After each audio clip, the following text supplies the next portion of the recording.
Everyone, क्या हाल चाल, कैसे हो आप सभी। आई होप आप सब बहुत ही ज्यादा बढ़िया हो, सब कुछ एकदम बढ़िया चल रहा है। और आज मैं फिर से आ गई हूँ वन शॉट सीरीज के साथ, जहां मैं आज बात करने वाली हूँ आपके बहुत ही इंपॉर्टेंट चैप्टर की, मुगल डिक्लाइन ऑफ एम्पायर। भाई, जो मुगल एम्पायर जिसने इतने टाइम तक रूल किया, ऐसा भी कोई वक्त आया कि भाई वो बिल्कुल ही खत्म होने की कगार पे आ गया। भाई, कहा जाता है कि मुगल एम्पायर ने आधे भारत को जीत लिया था, है ना। आधे से ज्यादा इंडिया उनके अंडर में था। उनकी स्ट्रॉन्ग पॉलिसीज, उनका एडमिनिस्ट्रेशन का जो तरीका था वो इतना बढ़िया था कि उन्होंने इतने टाइम तक रूल किया। ठीक है, तो भाई फिर ऐसा क्या होने लग गया धीरे धीरे कि भैया ये मुगल एम्पायर सिमटता ही चला गया, यानी कि खत्म ही होता चला गया, है ना। इसका डिक्लाइनेशन हो गया, ये डिक्लाइन हो गया, ये खत्म हो गया, है ना। तो भाई क्या हुआ, ये सारी स्टोरी पढ़ेंगे आज के इस चैप्टर में, जिसका नाम है मुगल डिक्लाइन ऑफ एम्पायर। किसी के में हो सकता है भाई, किसी के में हो सकता है कि भाई चैप्टर का नेम अलग हो, तो बेटा प्लीज वो सब टॉपिक्स मैच कर लेना, सब ठीक हो जाएगा फिर। चलो, टॉपिक्स टू बी कवर्ड में क्या है भाई, पूरा ही चैप्टर पढ़ना है, तो मैं तो यहां पर मुगल डिक्लाइन ऑफ एम्पायर ही लिख देती हूं।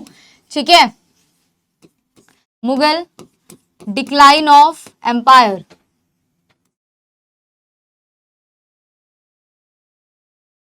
ठीक है, ठीक है, डन है। आओ चलो भाई, अगर मैं मुगल शासन जब शुरू हुआ तब की बात करूं, तो आप ये देखो, बाबर यानी कि 1526 से ये शुरू हुआ था, जब बाबर आया था। ठीक है, बाबर के बाद हुमायूं आया, फिर अकबर दी ग्रेट या दी ग्रेट अकबर। इतना महान राजा था अकबर की इसके टाइम पे इतना बड़ा है मुगल एम्पायर, इतना ज्यादा ग्रोथ हुई है भाई, जितनी नहीं हुई होगी कभी। बहुत बढ़िया था ये रूलर। ठीक है, अकबर के बाद आते हैं जहांगीर, फिर शाहजहां और फिर औरंगजेब। और इस चैप्टर में हम बात करने वाले औरंगजेब के बाद के रूलर्स की, जिन्हें हम कहते हैं लेटर मुगल्स। ठीक है, औरंगजेब के बाद जितने भी मुगल्स आए उन्हें हम कहते हैं लेटर मुगल्स, क्योंकि वो सभी के सभी इतने मतलब वीक थे, उन्होंने एडमिनिस्ट्रेशन को इतना बुरा संभाला कि भाई कहा जाता है कि वही सब रीजन थे इस मुगल एम्पायर के खत्म होने के। ठीक है, तो ये बाबर, हुमायूं, अकबर, ठीक है, जहांगीर, शाहजहां, औरंगजेब, इस टाइम तक मुगल एम्पायर बहुत शानदार था, बहुत बढ़िया था, बहुत बढ़िया तरीके से ग्रो कर रहा था। इतना ज्यादा इन्होंने अपना एक्सपेंशन कर लिया था कि आप सोच नहीं सकते। ठीक है, आओ थोड़ा सा मुगल्स, ग्रेटर मुगल्स और लेटर मुगल्स के बारे में जानते। ग्रेटर मुगल्स में कौन आएगा भाई, जिन्होंने मुगल का एक्सपेंशन किया, है ना, मुगल के एम्पायर को बढ़ाया, साम्राज्य को एकदम बढ़ा दिया। उसमें भाई नाम आता है आपका बाबर हो गया, हुमायूं, अकबर, जहांगीर, शाहजहां और औरंगजेब। ठीक है, औरंगजेब एक कहते हैं एक क्रूर राजा था भाई, काफी ज्यादा इसकी जो पॉलिसीज थी, जो इसका एडमिनिस्ट्रेशन करने का तरीका था, वो काफी ज्यादा गलत था। इसने अपने मतलब जो इसका किंगडम था उसमें से खुद को ही प्रायोरिटी दी, खुद की चीजों को प्रायोरिटी दी, बाकी अगर कोई किसी अदर कास्ट का था, अदर रिलीजन का था, उसे कभी सपोर्ट ही नहीं किया। तो ये काफी ज्यादा कहा जाता है कि भाई दुष्ट था, काफी ज्यादा स्ट्रांग था, कुछ ओवर ही स्ट्रांग था ये। इवन इसने अपने पापा, है ना, अपने फादर शाहजहां को भी जेल में डलवा दिया था। ठीक है, तो मतलब आप समझ रहे हो कि कितना ज्यादा ये आप कह सकते हो क्रूल था। लेकिन इसने भी बढ़ाया जरूर, इसने भी पूरा जो फोकस किया वो मुगल के एक्सपेंशन पे किया कि किस तरीके से मुगल को बढ़ा दिया जाए। लेकिन उसके बाद जो बेटा ये लेटर मुगल्स आए, जिसमें बहादुर शाह, जहानदार शाह, फर्रुख सियार, मोहम्मद शाह, अहमद शाह, आलमगीर टू और फिर लास्ट वाले बहादुर शाह, जिनके बाद मुगल एम्पायर बिल्कुल खत्म हो गया 1857 में। तो जो ये सारे आए, ये लेटर मुगल्स इन्हें कहा जाता है। लेकिन ये सब जो थे ना बेटा, इनमें से मोस्टली क्या थे, वीक थे as comparison to greater Mughals. ये जो आए ये काफी ज्यादा वीक थे, इनको तरीका ही नहीं पता था एडमिनिस्टर करने का, किस तरीके से एडमिनिस्ट्रेशन को संभालना है। ये इस चीज से काफी ज्यादा क्या थे बेटा, पीछे थे, इन्हें नहीं समझ आ रही थी ये चीज। चलो आओ अब एक एक करके इन सबको हमें पढ़ना है। सबसे पहले declines of the Mughal heading है हमारी। ठीक है, क्या है decline of Mughal.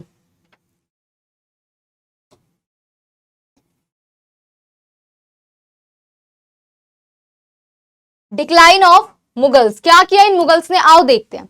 After the death of Aurangzeb, जब भाई औरंगजेब की क्या हो जाती है बेटा, डेथ हो जाती है। जब औरंगजेब की डेथ हो जाती है तो कोई भी स्ट्रॉन्ग रूलर नहीं था। जितना स्ट्रॉन्ग रूलर थे, अब उनमें से कोई भी स्ट्रॉन्ग रूलर तो बेटा यहां पर बचा नहीं था। ठीक है, औरंगजेब का जो सबसे बड़ा बेटा था जो औरंगजेब जो था, देखो जब औरंगजेब की डेथ हो गई, ठीक है, औरंगजेब की जब डेथ हो गई तो उसके बाद मुगल एम्पायर में कोई स्ट्रॉन्ग रूलर आया ही नहीं, ठीक है। औरंगजेब का जो बड़ा बेटा था मुअज्जम, उसे रूलर बना दिया गया वॉर ऑफ सक्सेशन से, ठीक है, और उसने अपना नाम भी आगे जाके बदल लिया और उसे क्या बोलने लग गए लोग, बहादुर शाह फर्स्ट, बहादुर शाह फर्स्ट बोलने लग गए। ये लोग 3 भाई थे और तीनों के बीच क्या हुई थी, तीनों के बीच हुई थी वॉर ऑफ सक्सेशन। क्या होता है बेटा, 2 तरीके होते हैं, गिव मी अ मिनट, 2 तरीके होते हैं, देखो एक होता है आपका वॉर ऑफ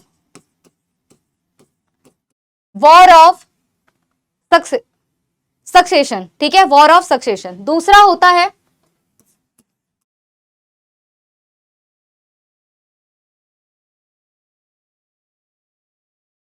प्राइमोगेनिचर, ठीक है। अब दोनों में डिफरेंस क्या था, दोनों में डिफरेंस ये था, वॉर ऑफ सक्सेशन एंड प्राइमोगेनिचर में दोनों में डिफरेंस क्या था। इसमें क्या होता है, इसमें क्या होता है, मान लो ये एक राजा है, ये एक किंग है, ठीक है, किंग के है बेटा 3 बच्चे, 3 बच्चे हैं, 1 2 3, 1 2 और ये 3, ये 3 बच्चे हैं। अब ये तीनों क्या करेंगे, ये तीनों आपस में लड़ाई करेंगे, ठीक है, ये तीनों आपस में क्या करेंगे, लड़ाई करेंगे, वॉर करेंगे, क्या करेंगे, वॉर करेंगे। और इनमें से जो जीतेगा, ठीक है, जो इस वॉर को जीतेगा वो क्या बन जाएगा, राजा बन जाएगा, वो क्या बन जाएगा, राजा बन जाएगा। जैसे कि इन 1 2 3 में से कौन जीता, इन 1 2 3 में से मान लो ये थर्ड वन वाला जीता, तो इस तीसरे को क्या बना दिया जाएगा, राजा बना दिया जाएगा, ठीक है। इसको कौन फॉलो करता था, इस पॉलिसी को फॉलो करते थे मुगल। जैसे कि औरंगजेब की डेथ हुई तो तीनों के बीच क्या हुआ, वॉर हुई, इनमें से ये जीता, थर्ड वाला जीता तो इसको राजा बना दिया, ऐसा करते थे। जबकि जो ये प्राइमोगेनिचर होता है, जिसे ऑब्वियसली बाकी जो किंगडम था उन्होंने फॉलो किया, ये क्या था, ये था कि किंग है, ठीक है, किंग के 3 बच्चे हैं, पहला दूसरा और तीसरा। इसमें सबसे बड़ा ये पहले वाला है, ऑब्वियसली ये सबसे बड़ा है, तो जो सबसे बड़ा है उसे क्या बना दिया गया भैया, उसे ताज दे दिया गया राजा का कि भैया आप सबसे बड़े हो, आप अपनी जिम्मेदारी संभालो। उसको क्या बना दिया गया, उसको बना दिया गया किंग। लेकिन मुगल इसको फॉलो नहीं करता था, मुगल फॉलो करता था वॉर ऑफ सक्सेशन को, कि भैया 3 बच्चे हैं, लड़ो आपस में, 4 बच्चे हैं तो भी लड़ो, जो जीतेगा तुम में से बन जाओ राजा। हम ये नहीं कह रहे कि पहला ही बनेगा दूसरा ही बनेगा, ठीक है। तो ये था बेटा वॉर ऑफ सक्सेशन, अगर आपको अब आगे दिक्कत ना हो इसलिए मैंने यहीं पे समझा दिया। अब औरंगजेब का जब ये बड़ा बेटा आ गया, ठीक है, औरंगजेब का जब ये बड़ा बेटा आया, इसने ही वॉर को जीता, ठीक है, और ये आया तो इसने अपना नाम चेंज कर लिया और अपना नाम बदल के इसने रखा इसने रखा बहादुर शाह फर्स्ट। इसने बेटा रूल करना शुरू किया 1707, यानी कि 1707 से इसने शुरू किया और ये 1712 तक ही चला। तो आप समझ सकते हो कितना कम ऑफ टाइम पीरियड है। काफी ज्यादा वीक रूलर था, बहुत ही ज्यादा कमजोर राजा था, आप ये कह सकते हो, वेरी वीक रूलर, ठीक है, very weak ruler. Second is follow policy of compromise, लड़ाई झगड़ा नहीं था इसके बस की, ठीक है, मैंने आपको बता ही दिया कि काफी ज्यादा वीक रूलर था तो इसके बस की लड़ाई झगड़ा नहीं था। कहता था कॉम्प्रोमाइज कर लो, अच्छा भाई हम दोनों की लड़ाई होगी, भाई मैं आज छोड़ता हूँ, ठीक है, कॉम्प्रोमाइज कर लेते हैं, लड़ाई से ना तुम्हारा फायदा है ना मेरा फायदा है, हम कॉम्प्रोमाइज कर लेते हैं, यहाँ झुकना पड़ रहा है, ठीक है मैं झुक जाता हूँ, मैं मान ले रहा हूँ, मैं एक्सेप्ट कर ले रहा हूँ, खत्म करो, ठीक है भाई। 1712 में मर गया, इसकी डेथ हो गई, ठीक है। मराठा, राजपूत, जाट, सिख, सबको इसने मतलब क्या था ना, स्पेसिफाई करके रखा हुआ था, ठीक है, सबको क्या सब मिलके रहते हैं। जैसे इसके फादर बिल्कुल अलग थे, उन्होंने कभी मराठा, सिख, राजपूत, जाट किसी को प्रायोरिटी नहीं दी, ठीक है, उन्होंने किसी को प्रायोरिटी नहीं दी, सबको अपने किंगडम से अलग रखा। उसके अलावा ये अलग था, ये थोड़ा सा अलग था, ये औरंगजेब से अलग है, ये सबको साथ लेके चल रहा है, कॉम्प्रोमाइज कर रहा है, लड़ाई कर ही नहीं रहा, एडमिनिस्ट्रेशन इसे संभालना ही नहीं आ रहा, काफी ज्यादा कमजोर है। तो जैसे मरा, इसके आसपास जितनी भी, जैसे इसकी डेथ हुई, इसके आसपास जितनी भी स्ट्रॉन्ग पावर थी उसमें से सबसे ज्यादा पावर आ गई सिख के पास और सिख ने पावर को गेन कर लिया बेटा, ठीक है। ये था वो जिसे आप मुअज्जम कह सकते हो, या फिर जब उसने अपना नाम बदल लिया तो इसे हम कह सकते हैं बहादुर शाह फर्स्ट, ठीक है। 1707 से 1712 तक ये आया। बहादुर शाह के बाद आया बेटा जहांदार शाह, ठीक है, इसको मैं यहां लगा देती हूं, चलो आओ आओ आओ आओ आओ भाई, देखो ये था बहादुर शाह का सक्सेसर जो कि मैं आपको बता चुकी हूँ, ठीक है, ये था बहादुर शाह का सक्सेसर, ठीक है, कौन, जहानदार शाह। अब इसने सिर्फ 1 साल के लिए रूल किया, तो उसी से आपको समझ आ गया कि भाई कितना ज्यादा कमजोर होगा ये भी। इसने सिर्फ 1 साल के लिए रूल किया, ठीक है। इसको कंट्रोल कौन करता था? जो नॉबल्स होते थे। कमेंट सेक्शन में मुझे फटाफट से बता देना नॉबल्स क्या होते हैं, ठीक है। तो इसको इसके नॉबल्स ने काफी ज्यादा कंट्रोल किया, और ये भी बहुत ही ज्यादा कमजोर राजा था भाई। अगर नॉबल इसके लिए डिसीजन ले रहे हैं कि भाई ऐसा कर दे वैसा कर दे, तो आप समझ सकते हो कितना ही ज्यादा वीक रूलर था। 1 ही साल के लिए इसने शासन किया, इसको कुछ बहुत इंपॉर्टेंस दी भी नहीं गई। एक ही ईयर के लिए इसने रूल किया, ठीक है। हमेशा हर बात पे इसे उस पूरे 1 साल में नॉबल्स ने कंट्रोल किया कि ऐसा कर ले भाई, ऐसा कर ले। बहुत ही वीक रूलर था, ठीक है। इसके बाद आते हैं हमारे फर्रुखशियार, ठीक है। इन्होंने 1713 से बेटा 1719 तक किया। मैं आपको दिखाती हूं, ये हैं आपके फर्रुखशियार, ठीक है। ये हैं आपके फर्रुखशियार, ठीक है। इन्होंने बेटा रूल किया, इन्होंने रूल किया बेटा 1713 से 1719 तक, ठीक है। कैसे इन्हें इनका ताज मिला भाई? कैसे इन्होंने ये ताज जीत लिया राजा का? सैयद ब्रदर की हेल्प से। सैयद ब्रदर कौन थे ये आप मुझे बताओगे? कौन वो दोनों भाई थे जिन्होंने मुगल के टाइम पे इन मुगलों को चलाया अच्छे से, ठीक है। तो बताना वो 2 सैयद ब्रदर कौन थे, कमेंट सेक्शन में फटाफट से आ जाना चाहिए, ठीक है। तो भैया सैयद ब्रदर की हेल्प से इन्होंने क्या पहना? ताज पहन लिया, ठीक है। अब रियल अथॉरिटी जो थी मुगल के पीछे की, वो ये थे सैयद ब्रदर। इसको राजा तो बना दिया फर्रुखसियार को, लेकिन चला कौन रहा था? ये भैया सैयद ब्रदर चला रहे थे। वो इसको इशारा करते और इसे करना था वही काम। अब फर्रुखसियार जो था ना, वो इतना वीक रूलर नहीं था, तो उसने सोचा कि भाई इन्होंने चलो मेरी हेल्प कर दी मेरे राजा बनने में, ठीक है, मैंने ताज जीत लिया, ठीक है। लेकिन यार सिंपल सी बात है कि मैं खुद को इनसे फ्री करना चाहता हूं, मैं खुद अपने शासन को संभालना चाहता हूं। मुझे पता है कि एडमिनिस्ट्रेशन को कैसे संभालते हैं, किस तरीके से एडमिनिस्टर करते हैं, ठीक है। तो उसने क्या किया? उसने सोचा कि भाई मुझे इनसे क्या होना है? फ्री होना है, ठीक है। He wanted to free himself. भाई ये चाह रहा था कि भैया मैं इनसे फ्री हो जाऊं, जो ये सैयद ब्रदर बोल रहे हैं यही मुझे करना पड़ रहा है, ऐसा मैं नहीं चाह रहा, ठीक है। तो जैसे ही उसने इनसे फ्री होने की कोशिश करी भाई, इसे मार दिया गया। तो जैसे ही इसने फ्री होने की कोशिश की कि भाई मैं फ्री हो जाता हूं, उसी टाइम इसे क्या कर दिया गया बेटा? मार दिया गया। फर्रुखसियार को मार दिया गया। फर्रुखसियार के बाद आता है बेटा मोहम्मद शाह, ठीक है। फर्रुखसियार के बाद कौन आता है? मोहम्मद शाह आते हैं 1719 से। ये थोड़े लॉन्ग टाइम के लिए चलते हैं। अब आप सोचो औरंगजेब के बाद ये पहले ऐसे राजा है जो थोड़े लॉन्ग टाइम के लिए चले, लॉन्ग टाइम ऑफ पीरियड के लिए आए। 1719 से ये 1748 तक आए, ठीक है। 1748 तक ही रहे बेटा। ये इन्हें भी सैयद ब्रदर ने हेल्प करके बनाया था, ठीक है। इनकी भी हेल्प किसने की थी? सैयद ब्रदर ने की थी राजा बनने के बाद, राजा बनने के लिए। लेकिन ये ना थोड़े रंगीले मिजाज के थे, इन्हें रंगीला भी बोला गया। मतलब वीक रूलर थे, नॉर्मली इनका सारा काम वाम संभालते थे, इनका नाच गाने में पूरा मन था, ठीक है। ये ड्राइंग बना दो, ये कर दो, ठीक है, डांस हो जाए, गाना हो जाए, गाना बजाना हो जाए, ये थोड़े उस तरीके के थे, शौकिया मिजाज के थे, ये आप कह सकते हो, ठीक है। तो इन्हें रंगीला भी बोला गया है। तो भाई पहला पॉइंट वही जो मैम ने आपको बता दिया है कि इन्होंने कब से कब तक रूल किया है, ठीक है। उसके बाद सैयद ब्रदर की हेल्प से ये राजा बने। इन्हें क्या बोला गया बेटा? रंगीला बोला गया, ठीक है मैम। वीक रूलर थे, ठीक है, काफी ज्यादा बेटा वीक रूलर थे। एडवांटेज किसने उठाया? नॉबल्स ने उठाया। क्यों? नॉबल्स ने क्या किया बेटा? अपने इंडिपेंडेंट स्टेट्स बना लिए, कि मुगलों से अलग हो गए और अपने स्वतंत्र स्टेट बना लिए, इंडिपेंडेंट स्टेट बना लिए कि हम तो मुगल के अंडर ही नहीं आते भाई। ये तब भी कुछ नहीं कर पाया। इसके बाद आप कह सकते हो कि during his reign last chance for Mughals to come back in power, एक यही था जो इतने टाइम तक टिका, ठीक है। रंगीला था या जो भी था, बट एक इसी का टाइम ऑफ पीरियड था कि जब मुगल के पास ये पावर थी कि भाई जो पावर हम या जो एरियाज हम छोड़ चुके हैं, ठीक है, उसको हम वापस अपना ले।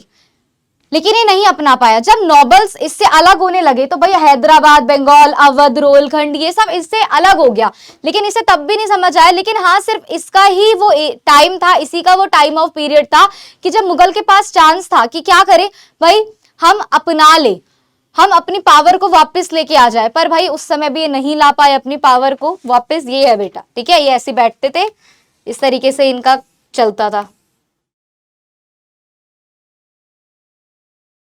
अब आते हैं नादिर शाह। नादिर शाह ने क्या कर लिया भैया? भारत पर आक्रमण कर दिया, ठीक है, इन्वेडेड मतलब होता है आक्रमण करना, ठीक है। ये एक फॉरेन इन्वेडर थे, ठीक है, यानी कि एक विदेशी थे बाहर के, वो भी कहां से थे बेटा, ईरान से थे। इन्होंने क्या करा, ईरान से थे ये, और नादिर शाह आए और भारत पे क्या कर दिया बेटा, इन्होंने हमला कर दिया, आक्रमण कर दिया। जब इन्होंने देखा कि भाई यहाँ पर तो कितना वीक राजा बैठा हुआ है, एकदम एकदम ऐसा राजा जिसको कुछ नहीं चलाना आता, बहुत ही कमजोर है, कुछ कर ही नहीं पाएगा, तो इस चीज पर भाई इंडिया को बहुत सफर करना पड़ा, क्योंकि ये आए, इन्होंने सबसे पहले अटैक किया बेटा पंजाब। 1739 में इन्होंने पंजाब पर अटैक करा, और इस अटैक ने, इस हमले ने मुगल को और भी ज्यादा कमजोर बना दिया, क्योंकि पैसा ही नहीं है, सारा पैसा तो उड़ा रहे हम नाच गाने में, ठीक है। इसके अलावा इसने मोहम्मद शाह को हरा दिया। मोहम्मद शाह जो इनसे लड़ने भी गया, तो इसने मोहम्मद शाह को क्या किया, हरा दिया, ठीक है। फिर ये चला गया कहां पर, दिल्ली की तरफ, मार्च टुवर्ड्स दिल्ली, ठीक है, दिल्ली की तरफ गया, ठीक है, और वहां पर इसने लोगों को मारा और भाई प्लंडरिंग करी। प्लंडरिंग मतलब क्या होता है, लूटना, लूटपाट की इसने, बहुत लोगों को, मतलब आप कह सकते हो बहुत लोगों का सामान इसने लूटा, बहुत लोगों को मार दिया, किसने, नादिर शाह ने।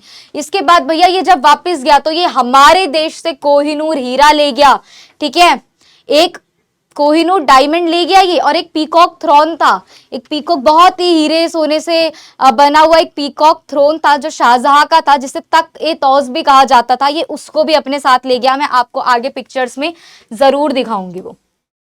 ये है भैया नादिर शाह जिसने आक्रमण किया, ठीक है, कौन है ये है नादिर शाह, ध्यान से देखो, ये है हमारे नादिर शाह, ठीक है, कहां से थे बेटा, ईरान से थे, ठीक है, इन्होंने आक्रमण किया, जो हमने ये सब कुछ पढ़ा।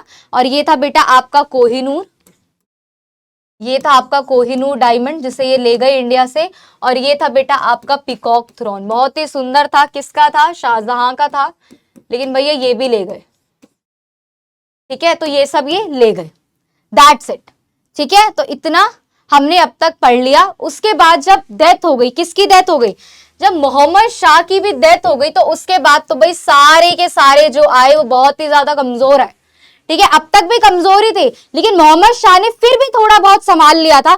लेकिन जब मोहम्मद शाह की भी डेथ हो गई, तो उसके बाद तो भाई जो रूलर्स आए बहुत ही ज्यादा कमजोर आए। कौन आए इनके बाद, इनके बाद आए बेटा आलमगीर, ठीक है, आलमगीर सेकेंड आए, ठीक है, इन्होंने बैटल करी 1757 में, बैटल ऑफ प्लासी जिसे कहा जाता है, ईस्ट इंडिया कंपनी के साथ, ठीक है, सिराजुद्दौला भी थे इनके साथ, इसमें हार गए। फिर शाह आलम का ही टाइम ऑफ पीरियड चल रहा था, इतने में अहमद शाह अब्दाली ने आक्रमण कर दिया, वहां ये हार गए। और फिर एंड में शाह आलम ने क्या किया बेटा, कंपनी को दीवानी राइट्स दे दिए। क्या होते हैं दीवानी राइट्स, मैंने बहुत बार आपको पढ़ा है। दीवानी राइट्स क्या होते हैं कि भाई आप हमारे साथ ट्रेड कर लो, ठीक है, सब कुछ फ्री है, कोई टैक्स नहीं लिया जाएगा, आप कोई भी डिसीजन ले सकते हो, ठीक है। और अच्छे से एक्सप्लेन आप इसे कमेंट सेक्शन में करोगे कि भैया क्या है दीवानी राइट, ठीक है। चलो अब शाह आलम 1761 में आए, ठीक है, एक दोबारा से एक आक्रमण हो गया, मैंने आपको बताया, ठीक है। शाह आलम के टाइम पर 1761 में बेटा एक दूसरा इन्वेंशन हुआ, यानी कि एक दूसरा आक्रमण हुआ। एक अफगानिस्तान के रूलर थे अहमद शाह अब्दाली, जो कि पॉइंट मैंने यहां पर बोला भी, ठीक है, पर फिर भी जो अफगानिस्तान के रूलर थे अहमद शाह अब्दाली, उन्होंने क्या किया बेटा, पंजाब पर जीत हासिल कर ली, ठीक है, उन्होंने पंजाब पर जीत हासिल करी, ठीक है, दिल्ली की तरफ आए और क्या किया, जो ये मराठा का इन्फ्लुएंस चल रहा था दिल्ली की तरफ, उसको भी थोड़ा कंट्रोल करने की कोशिश की, ठीक है। इनके बीच अब वॉर हुई इन दोनों के बीच, ठीक है, मराठास और अहमद शाह अब्दाली के बीच बैटल ऑफ पानीपत, जिसमें भैया इन्होंने मराठा को क्या कर दिया, क्रश कर दिया। क्या हुआ था, दिल्ली में जब कोई ध्यान ही नहीं दे रहा, मुगल ध्यान ही नहीं दे रहे, तो वहां पर अब जो मराठा थे वो अपनी पावर को क्या करने लग गए, बढ़ाने लग गए। तो अहमद शाह अब्दाली आया, अफगानिस्तान रूलर, ठीक है, अफगानिस्तान का रूलर था ये आया, इसने बेटा क्या किया, पंजाब को जीता। पंजाब को जीतने के बाद दिल्ली की तरफ गया, जहां पर मराठा की पावर ज्यादा बढ़ रही थी। वहां पर होती है बेटा बैटल ऑफ पानीपत 1761 में, जहां पर अहमद शाह अब्दाली ने मराठा की जो क्या थी, पावर थी, उसको बिल्कुल ही क्रश करके रख दिया, और उन्हें फोर्स कर दिया कि भैया वापस जाओ, दक्कन से आए हो, दक्कन वाले एरिया में वापस चले जाओ, हम संभाल लेंगे, क्या करो दक्कन वाले एरिया में वापस चले जाओ, ठीक है। तो ये इस तरीके से ये है बेटा आपके अहमद शाह अब्दाली, ठीक है। ये एक अफगानिस्तान के रूलर थे, कहां के रूलर थे, एक अफगानिस्तानी रूलर थे। कौन है ये, अहमद शाह अब्दाली है। चलो, तो यहां तक आई होप आपको हर एक चीज क्या हो गई होगी बेटा, क्लियर हो गई होगी। यहां तक आई होप आपको हर एक चीज क्लियर हो गई होगी।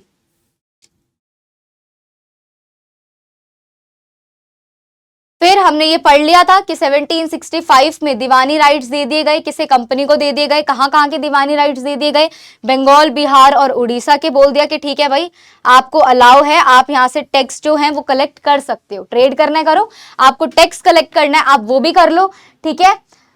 और आप ये देख सकते हो कि भैया यहां तक जितने भी मुगल रूलर थे अब ये बिल्कुल ही हार चुके थे, खत्म हो गए थे। एंड में एक रूलर आते हैं बहादुर शाह जफर, जिन्होंने 1857 के रिवॉल्ट में पार्टिसिपेट भी किया था, बट उन्हें बाद में रंगून भेज दिया गया इस वॉर के बाद, जहां 1862 में उनकी डेथ हो गई।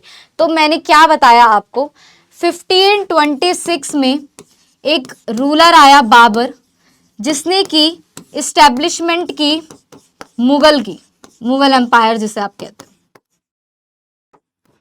और ये चला है आपका 1857। बहादुर शाह जफर, बहादुर शाह जफर, ठीक है, लास्ट रूलर थे ये थे आपके लास्ट मुगल रूलर।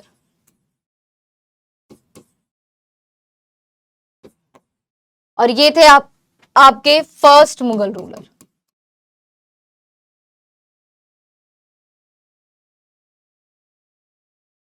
तो आप ये देखो बच्चा कि चाहे कितने भी वीक आए, कुछ भी आए, लेकिन जो मुगल का टाइम ऑफ पीरियड है 1526 से बेटा 1857 तक, आप खुद सोचो कि भाई लिटरली इतने टाइम तक ये रहे। कोई पूछे, फर्स्ट मुगल रूलर है बाबर, लास्ट बहादुर शाह जफर, ठीक है, जिन्हें 1857 की वॉर में बोला गया कि आप दिल्ली को रिप्रेजेंट करो, आप ऐसा दिखो कि आप दिल्ली के राजा आप हो। और फिर वहां अंग्रेजों ने इन्हें, ऑब्वियसली बात है, जो ब्रिटिशर्स थे उन्होंने इन्हें पकड़ा और रंगून भेज दिया, जहां 1762 में इनकी डेथ हो गई, ठीक है। तो ये हमें थोड़ा बहुत पढ़ना था मुगल रूलर के बारे में। अगर आपको कंफ्यूजन हो जाए कि मैम ये आलमगीरी कौन था, मैम मोहम्मद शाह कौन था, मैम ये कौन था, मैम वो कौन था, याद रखना एक चीज कि लेटर मुगल्स में जो सबसे ज्यादा टिका वो मोहम्मद शाह टिके थे आपके, ठीक है। और जितने आए सारे वीक रूलर थे, एडमिनिस्ट्रेशन को नहीं संभाल पा रहे थे, उनसे संभल ही नहीं रहा था बेसिकली, ठीक है। इस तरीके से बेटा ये इन्होंने दीवानी राइट्स दे दिए थे बहादुर शाह जफर, जो कि 1857 की फर्स्ट वॉर ऑफ इंडिपेंडेंस में थे, और ये लास्ट मुगल रूलर थे, जो कि मैं आपको बता चुकी हूं। दैट्स इट, ठीक है, ये पढ़ना था। अब ये जो भी मैंने पढ़ाया है ये उसके लॉन्ग पॉइंट्स है, जैसा कि आपको पता ही है, ठीक है, जैसा कि आपको पता है कि मैम पढ़ाती हैं आपको, ठीक है। तो ये है बेटा लॉन्ग पॉइंट्स, आप इन्हें यहां से पढ़ सकते हो। अच्छा, ये वाली स्लाइड शुरू में रह गई तो ये मैं अभी बता देती हूँ। आपको पता ही है हिस्ट्री को 3 पार्ट्स में डिवाइड किया जाता है, एंशिएंट, मेडिएवल और मॉडर्न, ठीक है, एंशिएंट, मेडिएवल और मॉडर्न, ठीक है। ये माना जाता है कि औरंगजेब की डेथ के बाद बेटा यहाँ पर इंडिया में माना गया था कि अब मॉडर्न पीरियड की क्या हो रही है, शुरुआत हो रही है, ठीक है। मेडिएवल पीरियड को ये माना गया कि औरंगजेब की जब डेथ हो गई तो उसके बाद से जो हिस्ट्री का टाइम आया उसे मॉडर्न पीरियड बोल दिया गया था। और हर एक पीरियड हिस्ट्री का बहुत ही ज्यादा इंपॉर्टेंट है, चाहे वो एंशिएंट है, चाहे वो मेडिएवल है, चाहे मॉडर्न है, क्योंकि तीनों की अपनी एक हिस्ट्री है।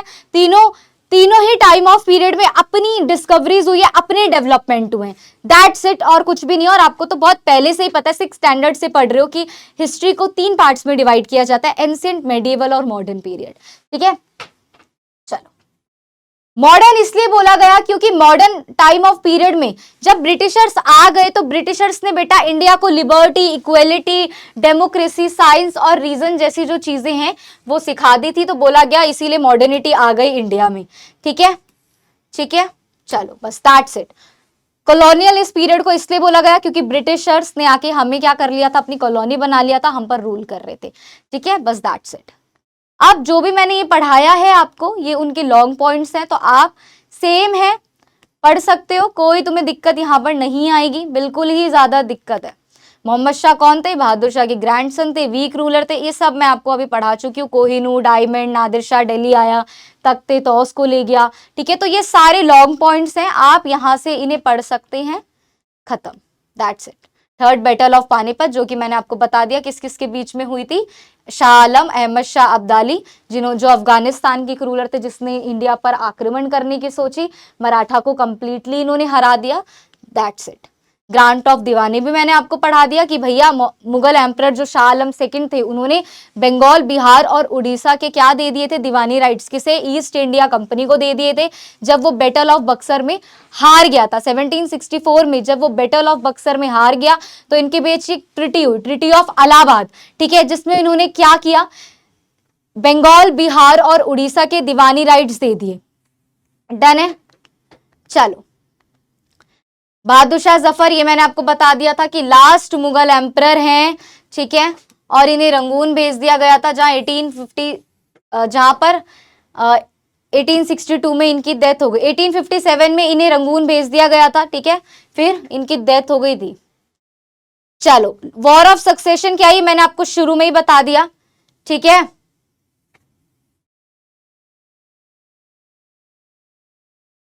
ठीक है, तो ये सब मैंने आपको बेटा शुरू में ही बता दिया था, तो आई होप आपको ये सारी चीजें जो हैं वो क्लियर हो गई होगी, ठीक है। मैंने बता दिया कि मुगल्स बेटा लॉ ऑफ सक्सेशन को फॉलो करते थे, लॉ ऑफ प्राइमोगेनिचर को नहीं फॉलो करते थे, ठीक है। प्राइमोगेनिचर है वो वर्ड, यहां पर मैंने थोड़ा सा शायद, जस्ट अ मिनट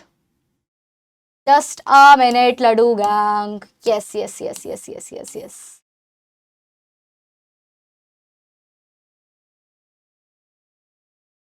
यहाँ पे एक ओ मैम ने एक्स्ट्रा बना दिया, तो इस एक ओ को हटा लेना, दैट्स इट।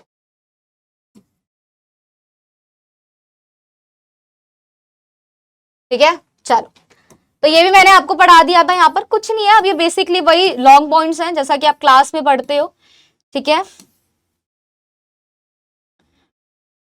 ठीक है, तो ये प्राइमोगेनिचर को फॉलो नहीं करते कि जो पहला बेटा है वही राजा बनेगा, ये वॉर ऑफ सक्सेशन को फॉलो करते थे कि कोई भी मुगल राजा बनेगा, तीनों चारों बच्चे आपस में लड़ो, जो बेटा जीत गया उसके हाथ में क्या आ जाएगा? राजा का ताज आ जाएगा, दैट्स इट, ये था।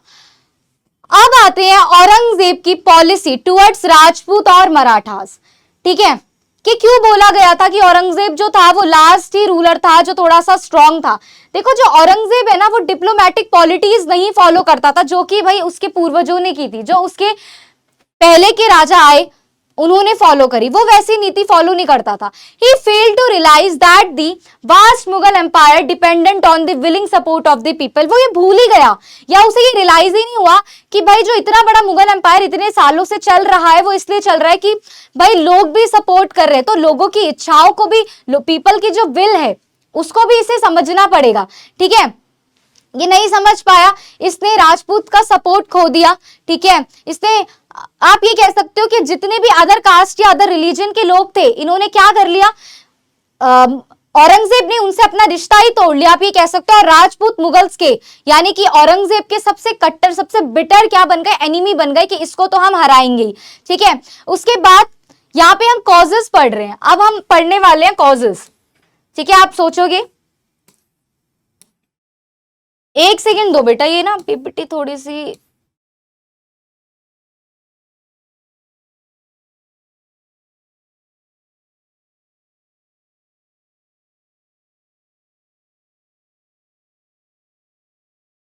चलो ठीक है, सब ठीक है।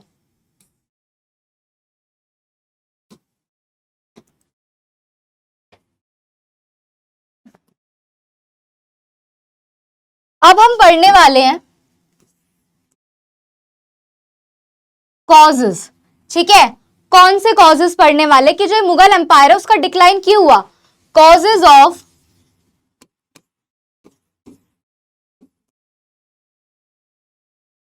क्यों ये मुगल एम्पायर जो है वो खत्म हो गया, तो इसके खत्म होने के क्या बेटा, अब हमें क्या पढ़ने हैं?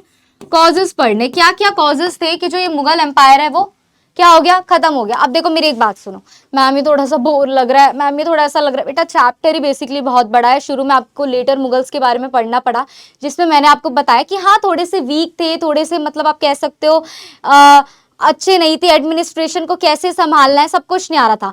लेकिन अब जो ये मुगल एम्पायर खत्म हुआ, इसके पीछे के कॉजेस क्या क्या थे वो मैं आपको बता देती हूँ। सबसे पहला कॉज है हमारा औरंगजेब की policy towards Rajput and Marathas. मैंने आपको बता दिया कि औरंगजेब जो था ना बेटा, वो वाली डिप्लोमेटिक पॉलिसीज को फॉलो ही नहीं करता था जो उसके पूर्वजों ने की थी, जो उसके एंसेस्टर्स ने की थी। वो ये रियलाइज ही करना भूल गया कि इतने सालों से जो ये इतना बड़ा मुगल एम्पायर चल रहा है वो लोगों की इच्छा, लोगों की सपोर्ट की वजह से भी चल रहा है। उसने राजपूतों को अपना बिल्कुल बिटर एनिमी बना लिया, क्योंकि उसने उन्हें अपने पार्ट से बिल्कुल अलग फेंक दिया। ठीक है, तो ये हो गया पहला रीजन। दूसरा reason, weak successors of Aurangzeb. Aurangzeb के बाद बेटा जितने भी राजा है, जितने भी उसके सक्सेसर है, सारे के सारे वीक आए।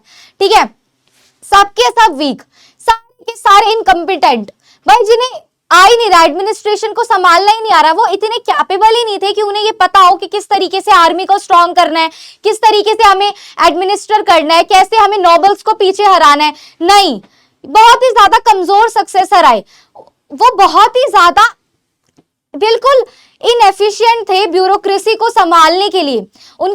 उनकी जो आर्मी थी वो भी इनकैपेबल थी। उन्होंने अपनी आर्मी को भी स्ट्रांग नहीं बनाया कि कभी कोई उन पे हमला कर दे। अब जैसे कि अहमद शाह अब्दाली ने किया या नादिर शाह ने किया, तो मुगल्स के पास इतनी ज्यादा स्ट्रांग आर्मी ही नहीं बची थी कि वो उनके हमलों का क्या दे सकते थे, जवाब दे सकते थे। तो ये सेकेंड रीजन था जिसकी वजह से मुगल एम्पायर बेटा खत्म हुआ।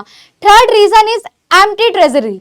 ठीक है भाई, खजाना ही खाली हो गया। शाहजहां जो थे उन्होंने भी, शाहजहां के टाइम से ही जो मुगल का जो खजाना था वो खत्म होने लग गया। क्यों? क्योंकि शाहजहां ने बनवाई इतनी बढ़िया बढ़िया चीजें, ताजमहल बनवाया, रेड फोर्ट बनाया, इसमें पैसा तो लगता ही है, फ्री में तो कोई काम नहीं करेगा, कंस्ट्रक्शन में पैसा तो लगेगा ही ना। तो जो ताजमहल है या जो रेड फोर्ट है उसको बनाया, और भी मॉन्यूमेंट्स बनाए, जिसमें क्या हो गया, जिसमें कि बेटा हम जो मुगल एम्पायर का खजाना था वो खत्म होने की कगार पे आ गया, वो धीरे धीरे खत्म होना शुरू कर गया। और उसके बाद जो सक्सेसर्स आए उन्होंने तो भरने की खजाना कभी सोची नहीं, उन्होंने तो जो बचा था वो भी लुटा दिया। अब सेकेंड इज कि औरंगजेब ने क्या किया, अपने एक्सपेंशन के लिए कि मेरे को सब पे जीत चाहिए, सब पे जीत चाहिए, तो उसने सिख्स, मराठा, जाट, राजपूत सबके खिलाफ लड़ाई करी। और लड़ाई करने पे उसने सबसे ज्यादा जो ड्रेन किया, सबसे ज्यादा जो खत्म किया, वो मुगल एम्पायर के रिसोर्सेस को किया। तो थर्ड रीजन इज दैट कि भाई इन सारी हरकतों की वजह से मुगल्स के पास अब पैसा ही नहीं बचा था। ठीक है, ये रेड फोर्ट बनवाए, ये मॉन्यूमेंट्स बनवाए, इस पे बहुत सारा पैसा गया। Fourth is foreign invention. भाई सिंपल सी बात है कि जब वीक रूलर्स बैठे हुए हैं, ठीक है, तो बाहर के लोग भी आके आक्रमण कर रहे हैं। भाई नादिर शाह आया, अहमद शाह अब्दाली आया, ईरान से रूलर आ रहे हैं, भैया अफगानिस्तान से रूलर आ रहे हैं। ठीक है, जिसने कि क्या करा, जो मुगल एम्पायर की थोड़ी बहुत जो स्टेबिलिटी बची भी थी कि कुछ वो चला रहे थे, उसको भी पूरा का पूरा क्या कर दिया बेटा, खत्म कर दिया। उसको भी पूरा का पूरा खत्म कर दिया, तोड़ दिया उसकी स्टेबिलिटी को। ठीक है, अब जो मुगल एम्पायर थोड़ा बहुत बचा भी था उसे भी डिसइंटीग्रेट कर दिया। किसने? जो फॉरेन से इन्वेंशन आए उन्होंने।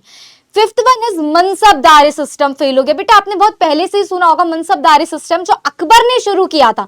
ठीक है, मनसबदारी सिस्टम किसने इंट्रोड्यूस किया था बेटा, introduce by Akbar, Akbar the great. उसने क्या किया था बेटा, हर एक ऑफिसर को ना एक रैंक दे दी थी बेसिस ऑफ देयर सर्विसेज, कि भाई वो क्या सर्विस दे रहे हैं, वो एक गवर्नर है, एक सूबेदार हैं, ठीक है, क्या है वो, उस बेसिस पर उन्हें रैंक दे दी गई थी। ठीक है, जिससे कि क्या हो कि वो सिस्टम करप्ट होने से बचे, हर एक के पास एक रैंक हो, वो बहुत ही ज्यादा वफादारी से अपना काम करे, ठीक है, लॉयल्टी से अपना काम करे। तो ये अकबर ने बहुत अच्छा सिस्टम शुरू किया था, लेकिन बाद में ये सिस्टम जो है बिल्कुल करप्ट हो गया। क्यों? क्योंकि जो रूलर्स आए वो काफी ज्यादा क्या है बेटा, कमजोर आए, उन्होंने ध्यान ही नहीं दिया इस ओर, उन्होंने ध्यान ही नहीं दिया। Emperors are unable to maintain this mansabdari system.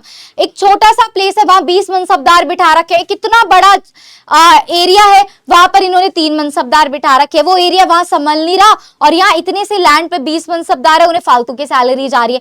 तो ये मनसबदारी सिस्टम 17वीं सेंचुरी के एंड तक बेटा पूरा का पूरा कोलैप्स हो गया, पूरा खराब हो गया, पूरा ही खत्म हो गया। ठीक है, तो जो ये मनसबदारी सिस्टम जो अकबर ने इतना बढ़िया चलाया था, उसे भी क्या कर दिया इन लोगों ने, खत्म कर दिया। तो भैया ये भी एक रीजन था, एक कारण था, एक कॉज था मुगल एम्पायर के खत्म होने में। Next is too large fourth fifth reason हमने ये पढ़ा, मनसबदारी सिस्टम।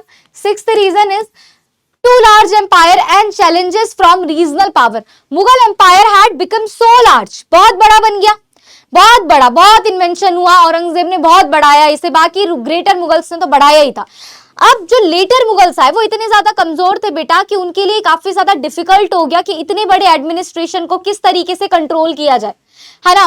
दिल्ली इनका मेन सेंटर था, ये उसको भी कंट्रोल नहीं कर पा रहे थे, ठीक है। ये लेटर मुगल्स जो आए वो इतने पुअर एडमिनिस्ट्रेटर थे कि उन्हें एडमिनिस्ट्रेशन संभालना ही नहीं आ रहा था। वो इतने बड़े सच अ लार्ज एम्पायर को बेटा वो कंट्रोल ही नहीं कर पा रहे थे। अब जितने भी आगे पीछे प्रोविंसेस थे वो इंडिपेंडेंट होना चाहते थे, तो उन्होंने क्या करा, वो मुगल एम्पायर से डिसइंटीग्रेट हो गए, खत्म हो गए। और इन सारी रीजनल पावर्स ने क्या किया, चाहे वो राजपूत हो, जाट हो, सिख हो, मराठा हो, ये सब अलग हो गए। और इन्होंने किसे चैलेंज कर दिया बेटा, इन्होंने चैलेंज किया मुगल एम्पायर को। अब ये सब उसके क्या हो गई, अगेंस्ट में आके खड़ी हो गई, ठीक है, ठीक है। ये सेम पॉइंट है यहां पर, इसको मैं कर रही हूं डिलीट। चलो अब बेटा हमें उन रीजनल पावर्स के बारे में पढ़ना है, ठीक है। अब हमें उन रीजनल पावर्स के बारे में पढ़ना है। किसके बारे में पढ़ना है, अब हमें रीजनल पावर्स के बारे में पढ़ना है जो कि क्या हुई बेटा, इंडिपेंडेंट हो गई, जिसमें बेटा आपका कौन कौन है उन रीजनल पावर्स में, जो क्या हुई, जो हो गई इंडिपेंडेंट, जिन्होंने खुद को क्या कर लिया, अलग बना लिया, जो क्या हो गई, इंडिपेंडेंट हो गई कि भैया हम अलग हो रहे हैं इनसे। कौन कौन है उसमें,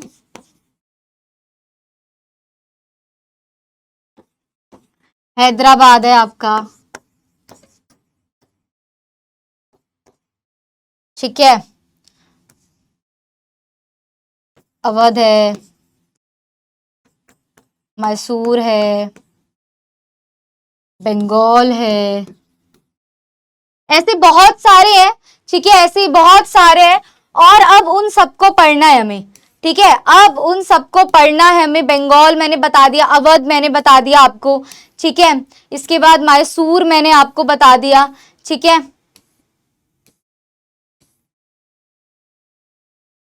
पंजाब है, मराठा है, ठीक है। तो ये सब अब हमें पढ़ने हैं, ये सब अब हमें पढ़ने हैं। अरे अरे अरे अरे कहाँ गया, कहाँ गया भैया, कहाँ गया, कहाँ गया लड्डू गैंग। कॉजेस पढ़ लिए, कॉजेस के बाद हम आ गए रीजनल पावर्स पे, ठीक है। तो इसमें और क्या पढ़ना था हमें, मराठा है बेटा, पंजाब है, राजपूत है। चलो अब इन सबको पढ़ना है कि ये सारी जो रीजनल पावर्स आई ये कैसे इंडिपेंडेंट हो गई, इन्होंने खुद को किस तरीके से मुगल एम्पायर से अलग कर दिया। अब तक की स्टोरी समझ आई। सबसे पहले मैंने आपको बताया कि भाई ग्रेटर मुगल्स अच्छे थे, उसके बाद आए लेटर मुगल्स जो कि वीक थे, इनकॉम्पिटेंट थे, नहीं संभाल पा रहे थे, पुअर एडमिनिस्ट्रेटर थे, जिन्हें संभालना ही नहीं आ रहा था, ठीक है। उसके बाद हमने पढ़े कॉजेज कि भाई वीक सक्सेसर्स आ रहे थे, ठीक है, और फॉरेन इन्वेंशन हो गए, औरंगजेब की पॉलिसी हो गई, एम्प्टी ट्रेजरी हो गई, ठीक है। और भी हमने बहुत सारे रीजन पढ़े, है ना, पुअर एडमिनिस्ट्रेटर, ठीक है, स्ट्रॉन्ग रूलर, बहुत सारे कॉजेस पढ़े कि क्यों मुगल एम्पायर खत्म होने वाला था या खत्म हो चुका था, क्या रीजन थे उसके खत्म होने के। अब हम पढ़ रहे हैं कि जो रीजनल पावर्स थी, है ना, जितनी भी रीजनल पावर्स थी वो किस तरीके से उठी और उन्होंने खुद को किस तरीके से इंडिपेंडेंट बनाया। तो अब हमें इन सब के बारे में एक एक करके पढ़ना है।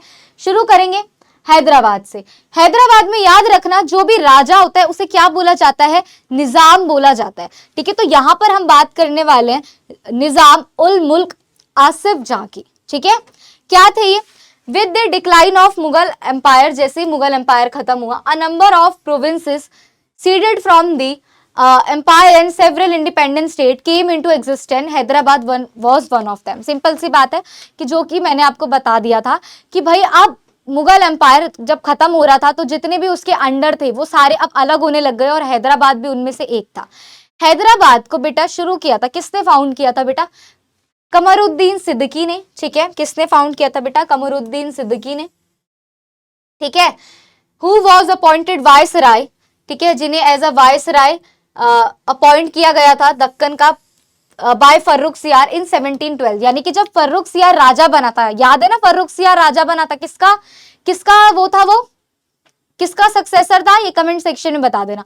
तो जब फर्रुख सियार राजा बना, ठीक है, तो उसने क्या किया था, कमरुद्दीन सिद्दीकी को यहाँ का बेटा वायसराय बना दिया था, ठीक है, क्या बना दिया था, यहाँ का वायसराय बना दिया था। लेकिन बाद में वर्चुअली उसने क्या किया, वायसराय रहते रहते ही उसने बेटा क्या कर लिया था भाई, एक इंडिपेंडेंट स्टेट बना लिया, ठीक है, बट बाद में उसे दिल्ली बुला लिया गया था, बाद में उसे दिल्ली बुला लिया गया और एज अ वजीर अपॉइंट कर दिया गया। और उस समय जब उसे वजीर अपॉइंट किया गया तब रूलर था बेटा मोहम्मद शाह। तो मोहम्मद शाह ने क्या किया, ये जब इंडिपेंडेंट स्टेट बना रहा था, ठीक है, पहले ये वायसराय था, किसने किसने अपॉइंट किया इसे एज अ वायसराय, फर्रुख सियार ने बेटा इन्हें एज अ वायसराय अपॉइंट किया। अब ये वहां पर एक इंडिपेंडेंट स्टेट इस्टेब्लिश कर रहे हैं, इतने में इसे मोहम्मद शाह ने वापस दिल्ली बुला लिया और दिल्ली का क्या बना दिया बेटा, वजीर बना दिया। अब 1724 में इन्हें वापस से क्या किया गया, रीअपॉइंट कर दिया गया as a viceroy of the Deccan, Deccan का वायसराय इन्हें रीअपॉइंट कर दिया गया और इन्हें टाइटल दिया गया वहां पर आसिफ जां, ठीक है, आसिफ जां इसे टाइटल दे दिया गया और इसने ही बेटा इस डायनेस्टी की शुरुआत करी। और इसके जितने भी एंसेस्टर्स आए उनको बोल दिया गया निजाम, सॉरी, इसके जितने भी बेटा सक्सेसर आए उन्हें बोल दिया गया निजाम ऑफ हैदराबाद। आया बात समझ, आई बात समझ कि भाई जो ये थे कमरुद्दीन सिद्दीकी जो थे, ये आसिफ जां जिन्हें बोला गया बेटा, पहले इन्हें जब फर्रुख सियार का टाइम ऑफ पीरियड चल रहा था तो फर्रुख सियार ने इन्हें क्या कैसे अपॉइंट किया, एज अ वायसराय अपॉइंट किया दक्कन का, ठीक है बेटा, ये एज अ वायसराय काम कर रहे थे। फिर इन्हें मोहम्मद शाह ने वापस फर्रुख सियार के बाद मोहम्मद शाह आए, मोहम्मद शाह ने इन्हें वापस से दिल्ली बुला लिया और इन्हें क्या बना दिया, वजीर बना दिया दिल्ली का। फिर वापस मोहम्मद शाह ने 1724 में इन्हें रीअपॉइंट कर दिया as a viceroy of the Deccan, जहां इन्हें एक टाइटल दिया गया आसिफ जां, ठीक है। फिर वहां उन्होंने अपनी डायनेस्टी को शुरू किया और इनके जितने भी सक्सेसर आए, इनके बाद जितने भी आए उन्हें क्या बोल दिया गया, निजाम ऑफ हैदराबाद, ठीक है, निजाम ऑफ हैदराबाद। अरे ये पेज ना रिपीट हो गया है,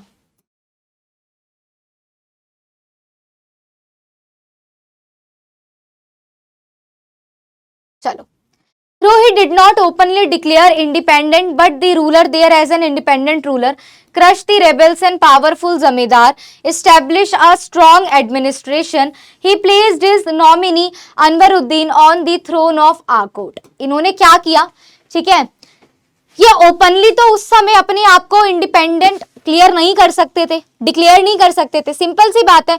उस समय जब मोहम्मद शाह है तो ये उस समय तो खुद को नहीं बोल सकते थे कि मैं आजाद हूं, बट इन्होंने धीरे धीरे क्या करने लग गए थे, ये धीरे धीरे एक इंडिपेंडेंट तरीके से रूल करने लग गए थे। कैसे रूल करने लग गए थे, इन्होंने जो इतने टाइम से एक पावरफुल जमींदारी सिस्टम जो चला आ रहा था उसे खत्म कर दिया था, उसे क्रश कर दिया था। अभी एक स्ट्रॉन्ग एडमिनिस्ट्रेशन संभालने लग गए थे। कौन बेटा, किसकी बात हो रही है, आसिफ जां की बात हो रही है, ठीक है, संभालने लग गए थे। जब इनकी डेथ हो गई तो इनकी डेथ के बाद, कब हुई इनकी डेथ बेटा, 1748 में इनकी डेथ हो गई। उसके बाद जो हैदराबाद है वो बहुत ही ज्यादा वीक पड़ गया, ठीक है। फिर यूरोपियन ट्रेडिंग कंपनी जो है भैया वो यहाँ पर आने लग गई, इंटरफेयर करने लग गई इन लोगों के डोमेस्टिक मैटर्स में, ठीक है। हैदराबाद को अपने गेन के लिए, अपने प्रॉफिट के लिए, अब जो यूरोपियन कंट्री थी जो ट्रेड करने आई थी वो क्या करने लग गई बेटा, यूज करने लग गई।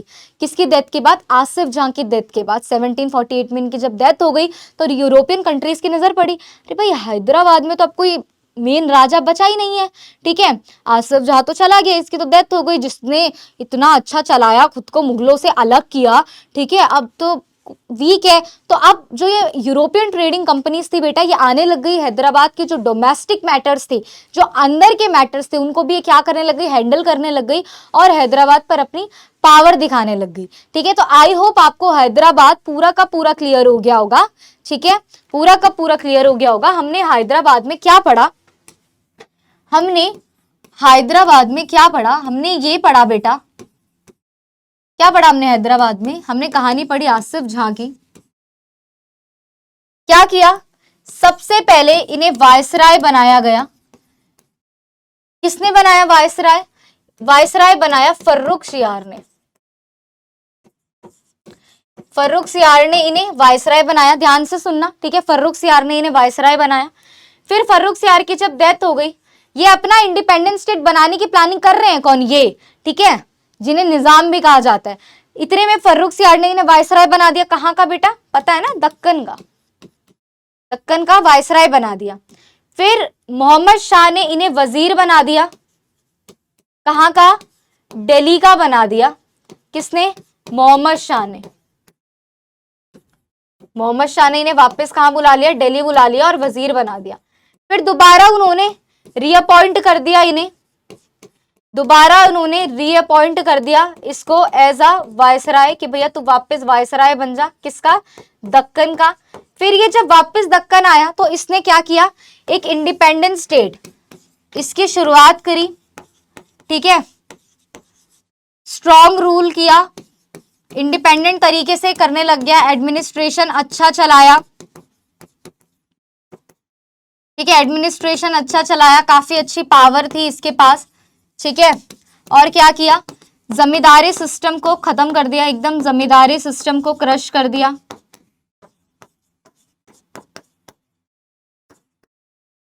ये इसने काम किए, ठीक है। लेकिन जब इसकी डेथ हो गई तो डेथ के बाद किसने फायदा उठाया, यूरोपियन कंट्रीज ने फायदा उठाया यहाँ का। डन है, ये पढ़ा है हमने हैदराबाद के बारे में, ये पढ़ा है हमने बेटा हैदराबाद के बारे में। तो आई होप ये चीज यहां पर आपको क्या हो गई होगी, क्लियर हो गई होगी, जो हमने हैदराबाद के बारे में पढ़ा, ठीक है। मुझे 1 मिनट दो, मैं पानी पी लेती हूँ बस, फिर शुरू करते हैं दोबारा। बहुत बोरिंग चैप्टर है इन्हों, पर पढ़ना तो पड़ेगा ही ना मेरी जान, पढ़ना तो पड़ेगा।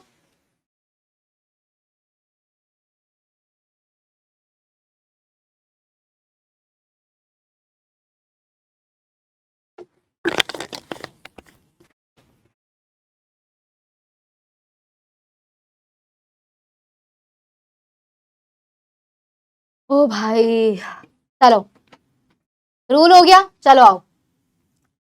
अब हमने ये पढ़ लिया था, ठीक है। अब आते हैं कार्नेटिक पे, फिर बंगाल पढ़ेंगे, फिर अवध पढ़ेंगे। अभी तो बहुत पढ़ना है यार, अभी तो बहुत पढ़ना है, बहुत पढ़ना है, बहुत पढ़ना है।